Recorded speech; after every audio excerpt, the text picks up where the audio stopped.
पुण्याच्या इंदापूर पालिकेत काँग्रेसनं नगराध्यक्षपद कायम राखलंय, तर तळेगाव आणि आळंदी पालिकेच्या नगराध्यक्षपदी भाजपचे उमेदवार निवडून आलेत। तसंच आळंदीत एकूण 18 जागांपैकी 11 जागा जिंकत भाजपनं आळंदीवरती आपली सत्ता काबीज केली आहे। तिकडे दौंडमध्ये 24 पैकी 15 जागा राष्ट्रवादीनं जिंकलेल्या आहेत। मात्र दौंडच्या नगराध्यक्षपदी नागरिक हित आघाडीच्या शीतल कटारिया या विजयी झाल्यात। याशिवाय पुण्यातल्या इतर पालिकांमध्ये काय घडतंय हे पुढच्या काही वेळात स्पष्ट होईल।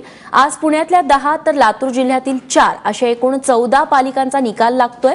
पहिल्या टप्प्यात काँग्रेस राष्ट्रवादीची पिछेहाट झाली होती, त्यामुळे आजचा निकाल कोणाच्या बाजूने कौल देतो हे बघणं महत्त्वाचं ठरेल।